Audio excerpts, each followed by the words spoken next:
and welcome to Coast to Coast. You are here with Will Schofield and my co-host, Oscar Allen. How are you, Oscar? Yeah, mate. Subdued, yeah. Subdued. I think that's a good way to put it. We're back in the sleep room and filming the last episode for season 2020. The loss on the weekend means that this is our very last, as you said. It's emotional, isn't it? Yeah. Not about the season, about the Coast to Coast. This is what kept me going all year. Living in a hub, sleeping in a hotel room, thousands of kilometres from my loved ones, and I just thought, well, Scully and I are going to have some intimate time for at least 30 minutes to 45 every week. It has been good, and I've enjoyed it. So perhaps we can continue next year. Perhaps. I don't know if that's what the fans want, though. Watch this space. If you do want us, let us know. Hit the West Coast Eagles socials. Make sure that they know that this is what you want. I wonder if you'll be allowed to do that if I'm no longer shackled. I wonder if you'll be able to do it in shackles and Scully unmasked. Well, I feel like that's how we've progressed this year. So if there was any touchy subject, you'd say the touchy bit and I'd give the politically correct answer. So, I mean, I think it'd be a good perspective. In all seriousness, you could probably have a more unbiased, open opinion. You could say it how it is, where I'd have to come from a formal club perspective of ticking the boxes. You can't say this. I don't know. We hope you've enjoyed it this year. It's been fun. We have enjoyed bringing it to you, and there's been a range of different areas we've recorded out of. Our most frequent, though, is where we are today, fittingly, in the club sleep room. We're on the bunk beds, Oscar. Yep, haven't used it much. To sleep in. It's been banned, believe it or not, because of the COVID restrictions. So this is just for us. Yes. So we hope you have enjoyed it. We certainly have. Okay, we're going to talk about it. The Pies final. Let's touch on it. No, let's not touch on it. Let's go over it because that's what's been a strength of this podcast over the year. We've been able to go into a little bit more depth than perhaps you'd see elsewhere. I think from the top, the game and I guess this overall rivalry, we'll look back on it in years gone by or maybe even months gone by. The Collingwood West Coast over the last 3 years have been one of the great footy rivalries. Yep, I think not quite touching the Sydney West Coast rivalry. There was... It's getting close. Getting close, though.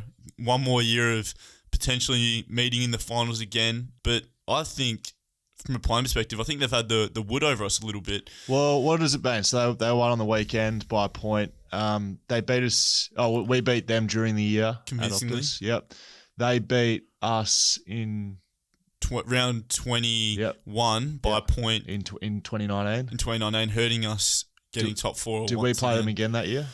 Potentially at the start. Yeah, of the we played them at the start of the year and we beat them. So they've won the ones late in the year. We've won the ones early. Obviously, we won the game that mattered most of all in 2018. But we had the qualifying final before that. It was very close. Yep. So potentially that means two very well matched teams. Probably not physically, but probably strategically. And I think defensively minded and the accountability each team has is probably matched. So that's why it makes it good games because people play their roles for each team. Yeah, I think led by two coaches that have played a lot of AFL footy and been great leaders for their sides. And then there's a lot of, I suppose, mixing and matching. Obviously, Scott Selwood is now a runner at Collingwood, spent a lot of time at the Eagles. Justin Longmuir, obviously head coach at Freo, was a coach at the Eagles, went over to Collingwood and brought a lot of our defensive philosophies over there. So there's a lot of innuendo about Scott Burns, who's just he was there. Sorry, he was there for quite a bit, and he went to Hawthorn, and he's now gone to Adelaide. Scott Burns, so spent a lot of time at West Coast. Yeah, so there's a lot of I suppose similarities in coaching staff and in game style, really.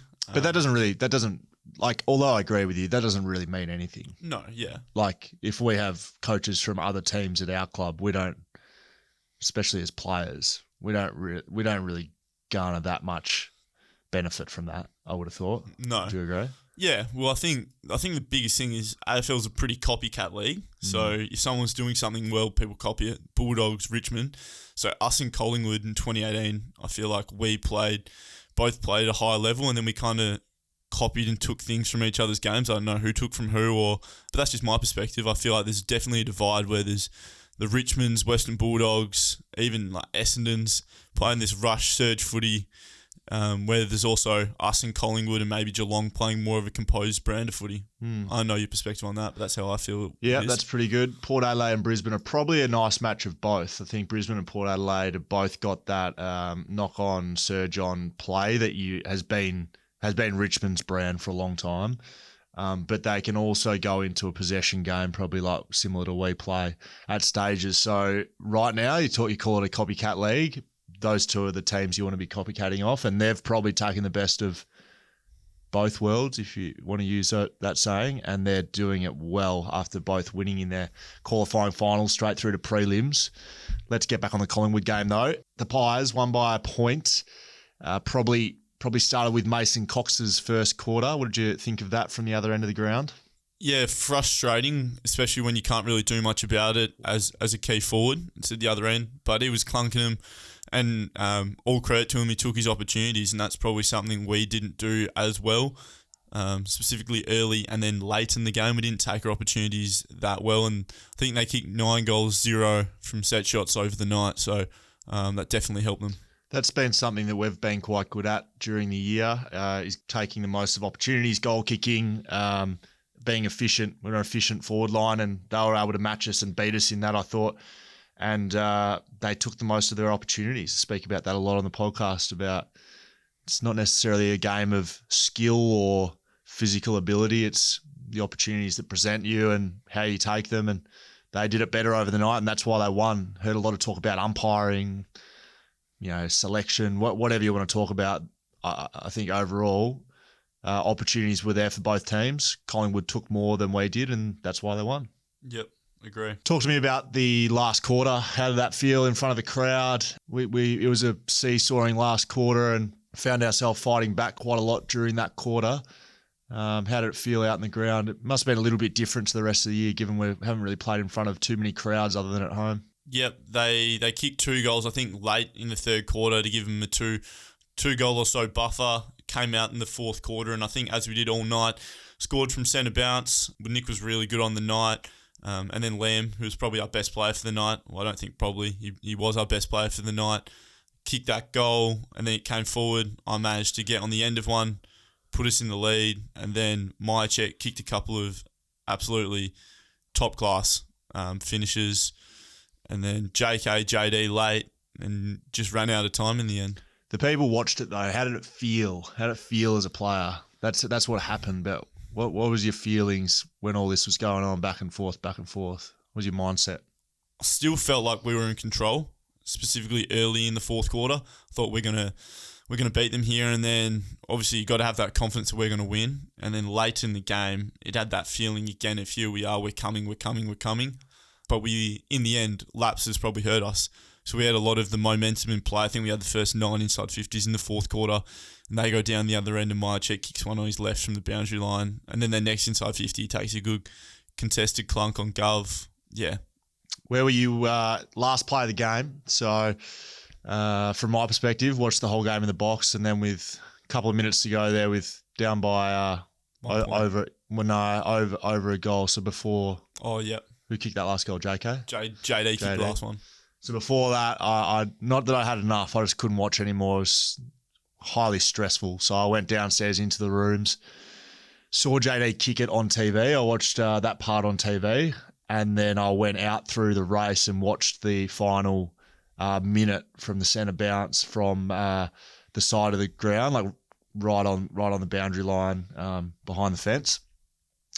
That was as loud as I've heard a crowd this year in that last play where McGovern marked on the effectively point post, played on, kicked to Jake kicked to Gaffy to Tim Kelly. Yeah. Where were you when all this was going on? So if you can put your imagination mindset on as the skinny side of the ground, so the side where Galv came out and kicked into the middle, I was on the fat side to the other side of the ground. Tim Kelly marked it. And I was sliding back towards goal, and I thought, if Coley gets onto here, might be running in here, kicking a game winner or something like that. Well, that was what was going through my head. I thought if you get in a position there, if we get a surge kick here, I can compete for the ball. And I knew there wasn't long left, so we just needed to score. We'll take extra time at that stage, 100 times out of 100. And then, obviously, unfortunately, it was smothered. good press from Taylor Adams, goes the other way, and then I was just in the middle of the ground as the siren went. Yeah, it had that feeling that we were going to score in that last play, but that goes down as another moment, an opportunity lost, and that's what footy comes down to, is moments, and that's not why we lost, but would have been quite an exciting finish if we had have got that ball inside 50, but not to be, and Collingwood advances, and good luck to them, and that's the season done for us. All done. Done Finished. and dusted. Finished. Lock it up. Where's that gone? Do you feel like, do you finish that game and feel like it's been a waste? Do you feel like a wasted season? Honestly, yes. It has a feeling of it. I don't think that's true. I don't think it's been a wasted season, but you feel like it.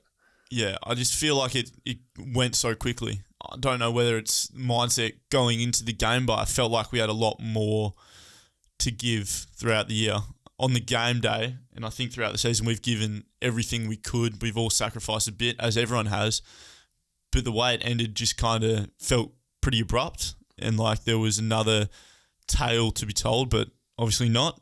Not to be, mate. You don't get second chances either, and unless you finish at top 4, which we couldn't do. I think it's a good lesson personally for me to learn about how quickly a season ends. This is the earliest I've had a season end. First year grand final, second year made it second final, and obviously this year first final. See you later. Yeah, it leaves a bit of a bit, not a bit of a bitter. It leaves a bitter taste in your mouth, especially going out in a close game. You feel like you've got more to give, but the reality is, bad luck. You don't, because you lost, and we weren't good enough, and we weren't good enough during the season, and we weren't good enough in the final to progress. So that's how footy works. Often how life works. If you're not good enough, see you later. Yep. That's the brutal aspect of it, Oscar, but agreed. We move on. That's the finish of the season. So done and dusted. Pies progress. Eagles done. Let's move forward a little bit and just have a quick look to the future. How do you think next year is going to play out with, I guess, how this year has gone? Hubs, protocols, testing. Is that going to lag into next year, do you think? And how do you see it all playing out? Time will tell. I think a lot of it is going to be predicated upon how Victoria goes, how they go in getting the virus under control and getting the numbers of confirmed cases down. The AFL has been consistent this year with, if Victoria have a certain protocol that the government's doing, then every other team in the competition will be having to do it. So if Victoria or another state pops up that isn't under control, then I assume it will be similar. Hopefully not to the same extent, but I definitely think the season will still require us to be flexible.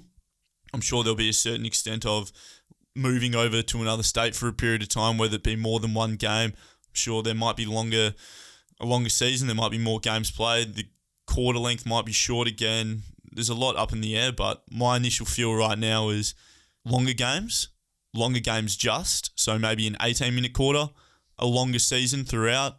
And I feel like there will be times where we'll be having like a festival of footy, some jam-packed periods where maybe we'll just go over to Queensland for 2 weeks and play 4 games. I think, given state governments around Australia, pretty clear directive that COVID is a zero tolerance virus. We're not trying to live with it as America is, or we're trying to eradicate it. I think without a widespread vaccination, I think that holds next season with a pretty big question mark, if I'm honest.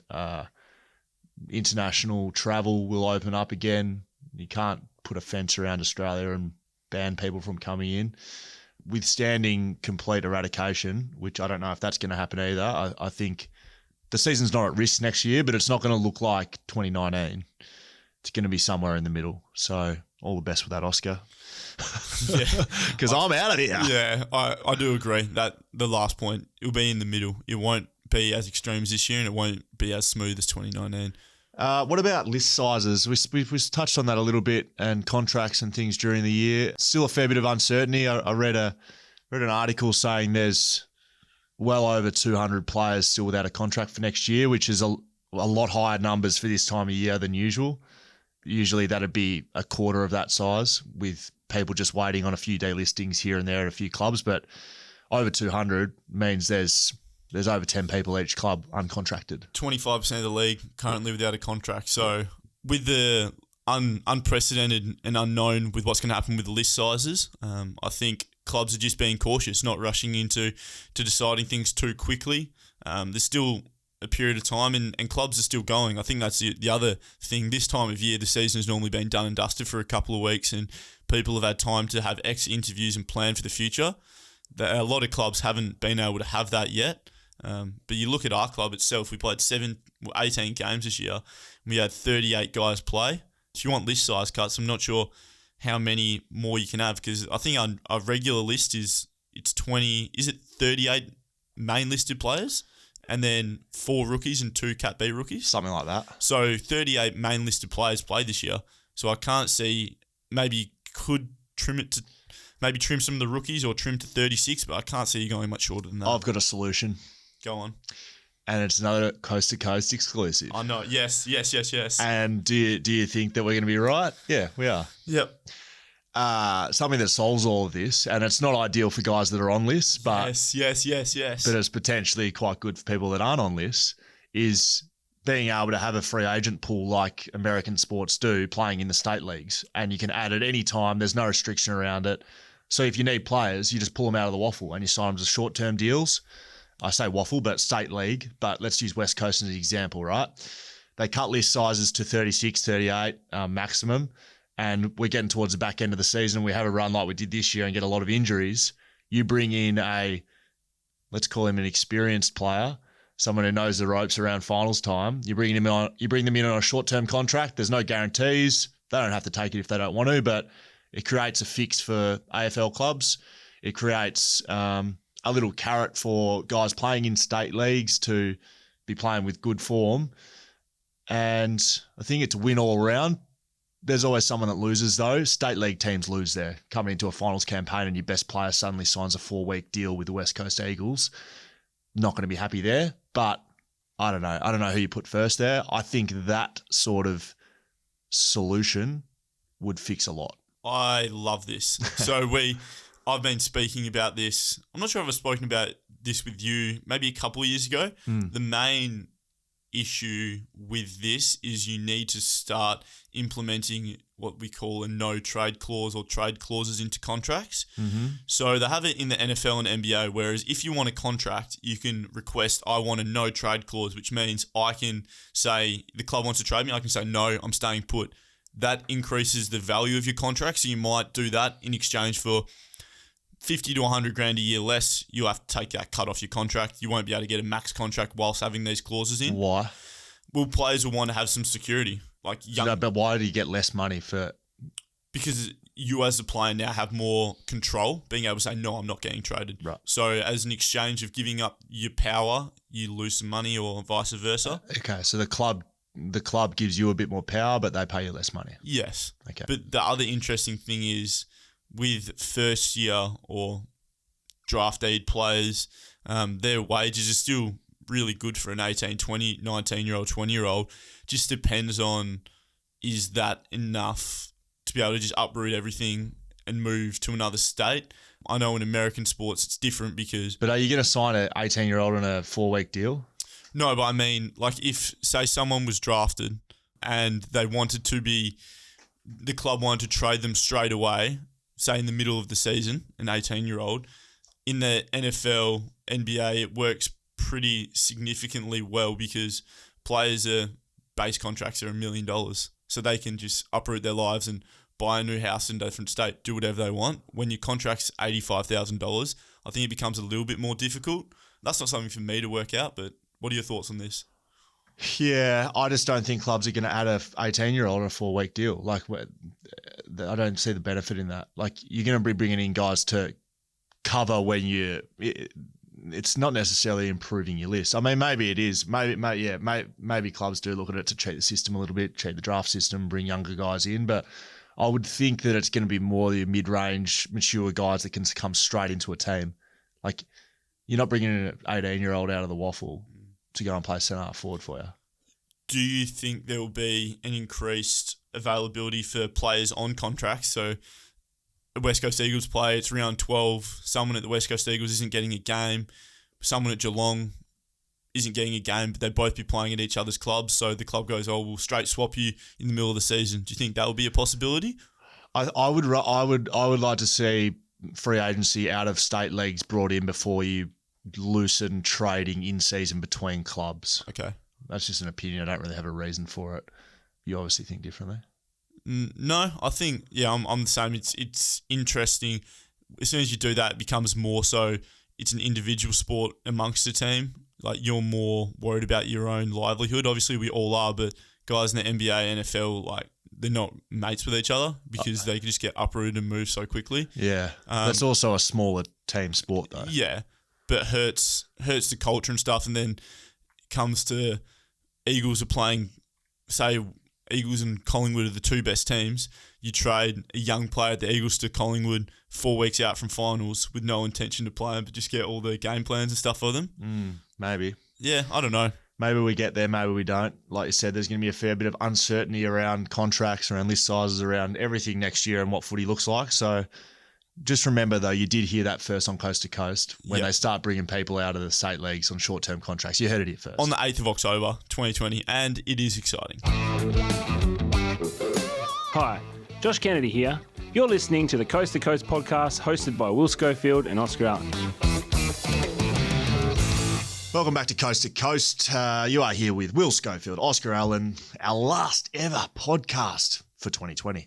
I see good things on the horizon, Oscar, but we will wait and see. Now, we did put some questions. No, we put the opportunity for some questions to people on social to ask us. We thought it went well the second time around this year. First time around, it was a bit social media-y. It was a bit piss-takey for our liking, but that's okay. Second time around, we got some really good hard-hitting footy questions. Which we love. Which we love because we're a bit more footy-based here, and I think we may have hit the nail on the head again. Yeah, we got some footy questions again. Could be a jackpot. All right, first question from Martin Reed. This is for you, Scully. Okay. How much freedom do you guys have to play outside of the structure that you go into the game with? I.e., Mason Cox kicks 3 goals in a short amount of time. Is there an instinctive change that you guys make as a backline on field to mitigate the damage? Or is it just another structure that you guys can switch into? Great question. Yeah, it is a great question. I mean, in terms of that, I mean, that's a very backline specific question and how we line up. When a player gets hot like that, so we'll use Cox as the example, 3 goals in a quarter.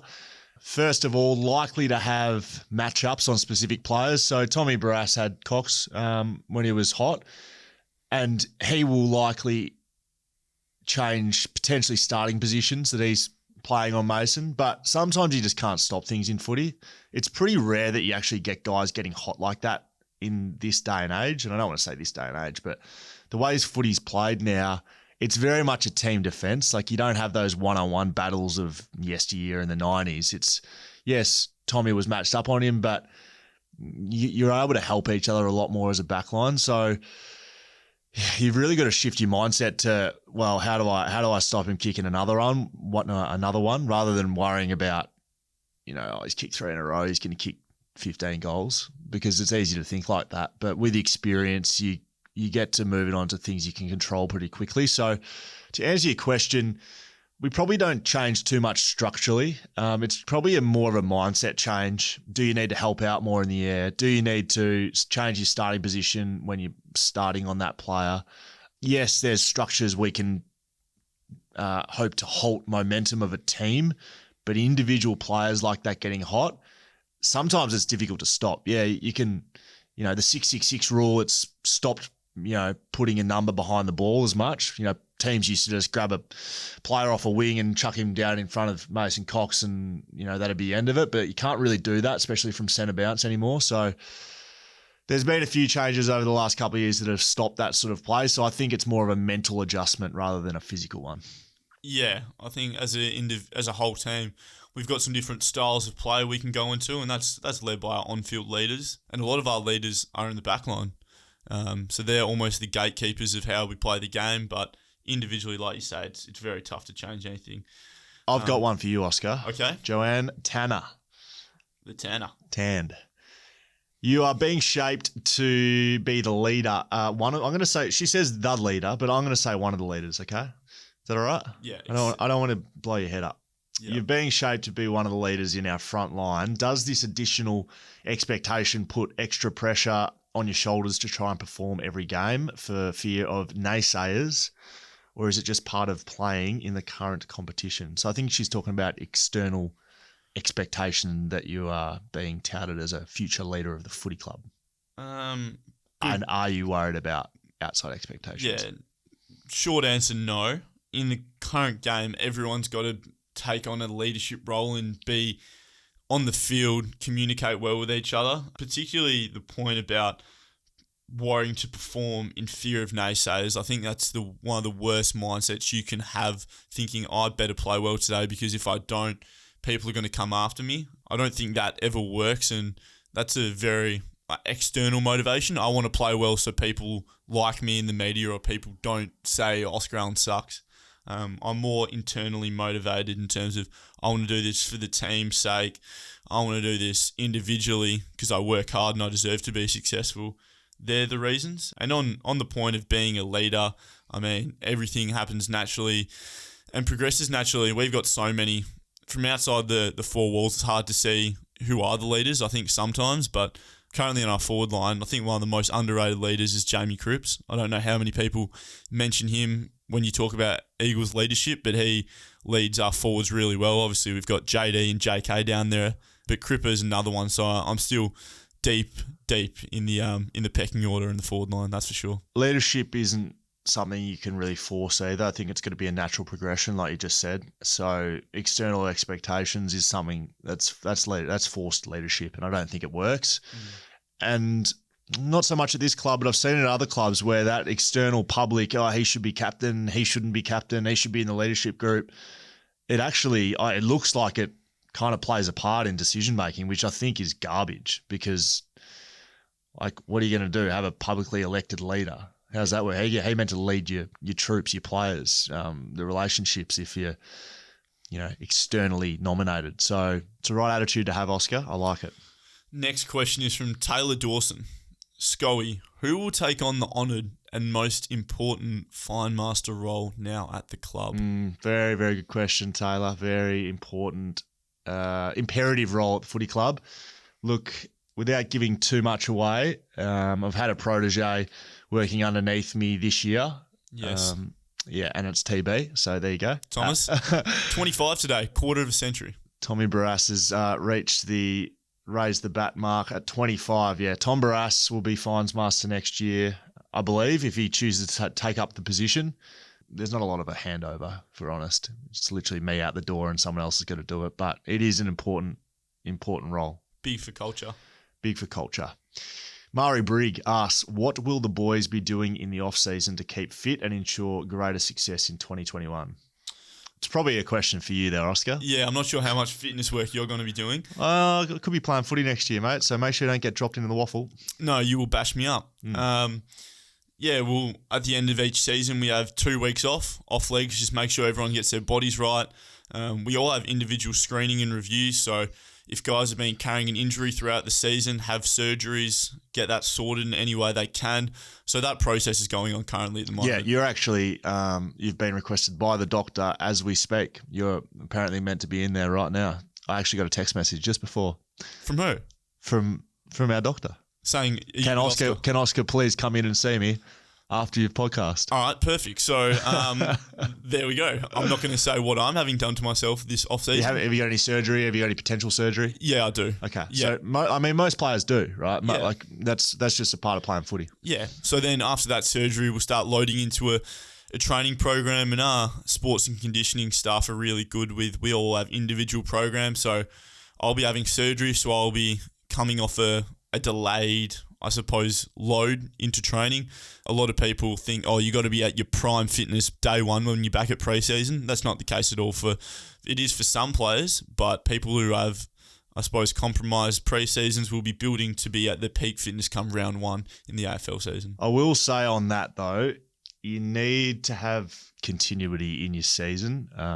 The more pre-seasons you back up with surgery at the beginning and not being able to do the full thing, it might not affect you in the first or second year or third year, but as they build up, I just think in my experience, I don't want to put the Mozza on you here, Oscar, because I know you've had some broken pre-seasons, but I just think you need to put as many hours as you can into your legs and your body and get it conditioned, especially when you're young. So Perfect. I'm now really anxious and stressed about the remainder of my career. Thank you. Next question. Next question. Dean Beazell. Dean Beazell. According to the team, what were the top 3 key moments that resulted in the loss on Saturday? There's a lot of talk about inaccuracy and umpires amongst fans, but what do the coaches and players think, considering we were 1 point away? Okay, I'll answer this. Yep, go for it. Because I kind of already touched on it. It's certainly not accuracy or umpires. Yeah. I'll tell you that they're the last things you even worry about. They're both a part of the game and it happens every week. So if you start focusing on those things, especially umpiring, you can't control that. Mm-hmm. Top 3. We're about to have a team meeting and review of it. Yep. So it'll be awesome. Yeah. Well, it'll be fine for me. I watched. Top 3 key moments. Well, I think as a whole, their ability to take opportunities in the forward half. So their efficiency in the forward half would be one of them. Mm-hmm. So that can include Cox's start. That can include, kicking goals that maybe not you wouldn't kick every time. That they did that well over the night. I think that was a difference. Help me out here. Secondly, I think probably one of the underrated thing, Levi Greenwood tagging Tim Kelly. Yep, that was a big moment. Held him to 12 disposals and was paramount throughout the night. He's come off a knee injury as well, Levi Greenwood. He did his ACL last year. He was fighting for a contract. Big game by him. Yeah, well done. Third moment.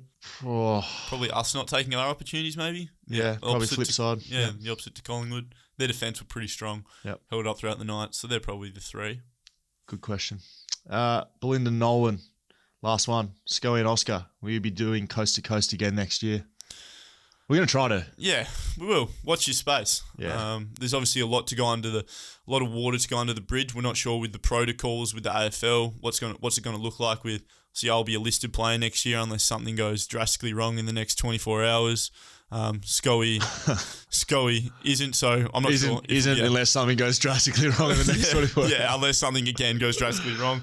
So, watch this space. It all depends, I think, on what the protocols are in place, but I'm sure if we want to enough, we'll find a way. Yeah, I'd like to be able to do something. I am working on some podcasts for next year, so I probably should put that out there that anyone listening, stay tuned to my socials.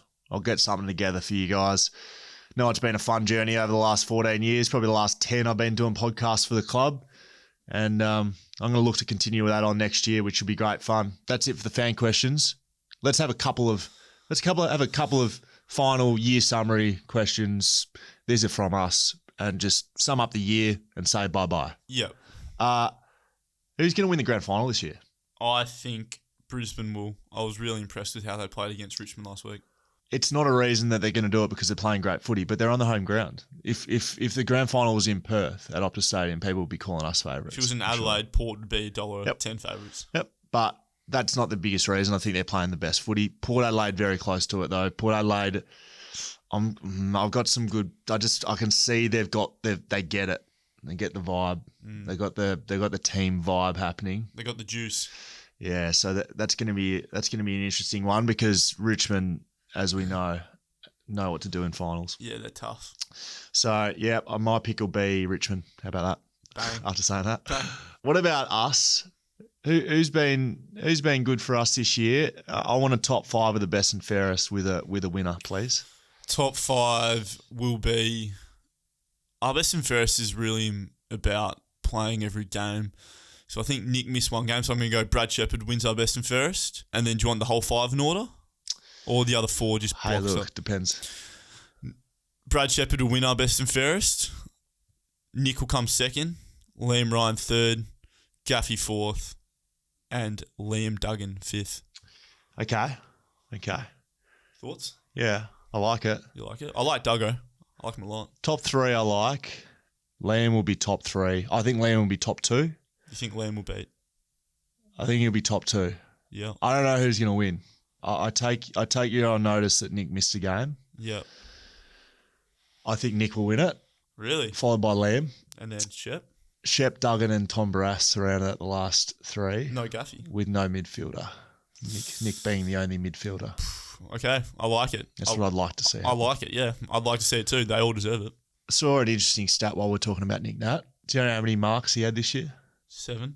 He had not 7. He had 11 marks total for the year. 11. That's not that many. He had 11 marks for the year. Do you know how many of them were contested?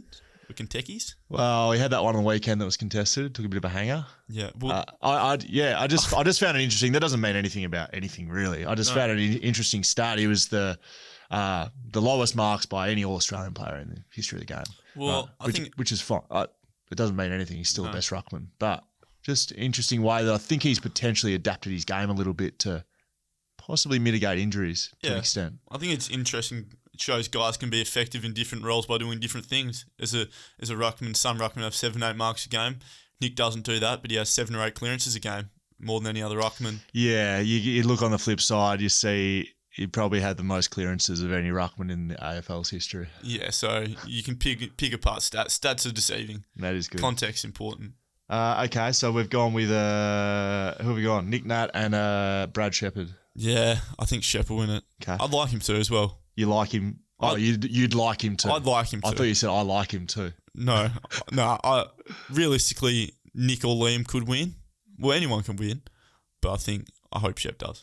Had our last COVID test this week. I know no one really cares about that, but we had that today. Hopefully that's forever. Yeah, well, it won't be. No. For me. It might be for you. Yeah. This is about day 18 of a 21-day lockdown other than the game. We're getting close to finishing up for the season. It's going to be nice to be able to go to live somewhat of a normal life. We have been under protocol, and there's definitely no complaints from our end. Did what we had to do, but it's going to be nice mentally to be able to get back to some sort of normality, because we know, in other parts of Australia it's been very different to that. So we've been lucky. Yeah, we have. But in saying that, it will be nice. I haven't seen any friends or family that I don't live with, so I haven't seen any of them for 6 months, 6-7 months. Yeah. So I'll be looking forward to having a beer with a couple of my mates and reminiscing. Overall, before we leave, what's happening in the NFL right now? So they've got their season underway. America has turned into a fair show with what's going on with COVID over there. NFL hasn't taken the measures that the AFL put in place. This is why people talk about the AFL as an international leader in some things we do. NFL is being ravaged by COVID tests, basically. They're getting tested daily. They have some... testing positive a day as well. Yeah, that's what I mean. So they're getting tested daily. Teams are getting wiped out weekly, and they're postponing games. It's very, very quickly turning into a season that's not going to be tenable. They're going to have to redo everything. Yeah. So I've just mentioned that by saying we're 3 weeks away from getting a full season out. And I think, you know what? I think players should get a pat on the back for it. A lot of sacrifices being made.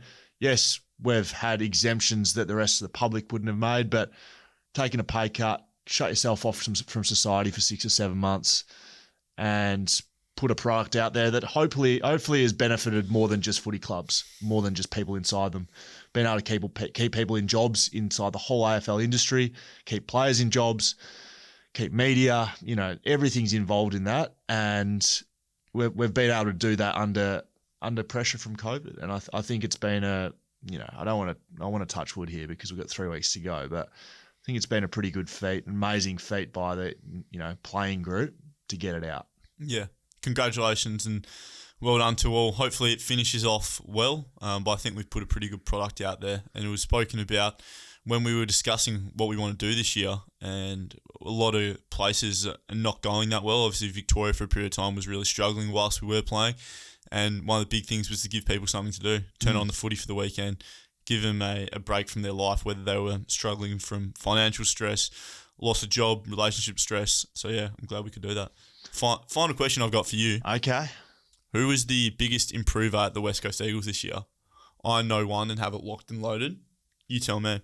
Oh, look, how I am. I'll stick to the back line. I think Jacko Nelson.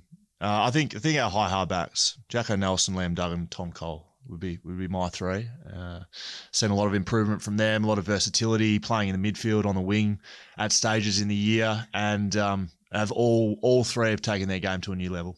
All right, I've got a couple. I've got another bull, Joshy Rotham. Yeah, missed Rothy, yeah. I think Rothy's the winner for me. I'll also go, although he's a high profile, Liam Ryan. He's improved a lot every year. And third and finally, I'm gonna stick with you. I think Duggo, Jacko, Coley, merge them into one. They've all been really good and grown as leaders too.